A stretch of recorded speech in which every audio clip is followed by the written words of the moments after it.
बहुत समय पहले की बात है। उत्तराखंड के एक सुंदर पहाड़ी गांव गंगापुर में एक गरीब लड़का रहता था।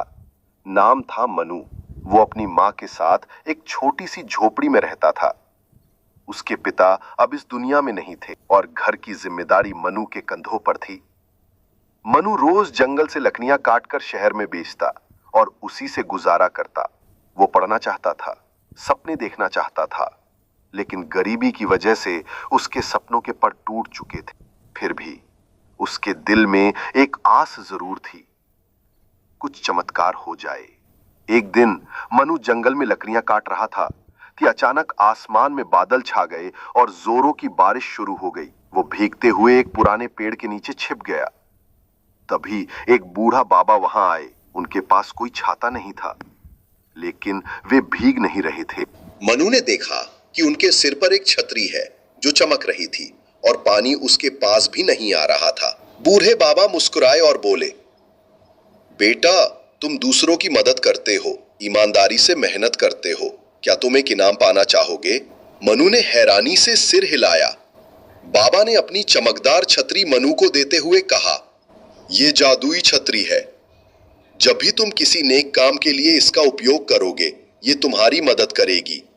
लेकिन याद रखना, अगर तुम स्वार्थ में डूब गए तो ये तुम्हारा साथ छोड़ देगी। कहकर बाबा अचानक गायब हो गए। मनु को यकीन नहीं हुआ, पर छतरी उसके हाथ में थी। अगले दिन जब मनु जंगल जा रहा था, एक वृद्ध औरत रास्ते में बैठी थी। उसके पास खाने को कुछ नहीं था। मनु ने तुरंत अपना टिफिन उसे दे दिया। तभी छतरी हल्की सी चमकी और उसके सामने एक स्वर्ण मुद्रा, सोने का सिक्का आ गिरा। मनु समझ गया, छतरी सचमुच जादुई है। इसके बाद वो हर दिन किसी की मदद करने लगा।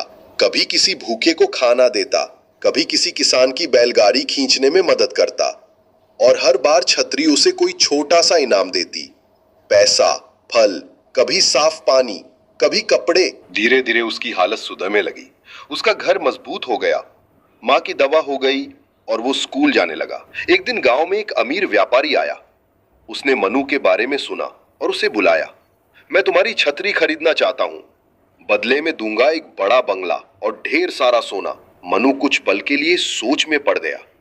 गरीबी में पले उस लड़के के लिए इतना सब कुछ छोड़ना आसान नहीं था। लेकिन फिर उसने कहा, मैं अपनी माँ, अपने गांव और जरूरतमंदों के लिए इस छतरी का उपयोग करता हूँ।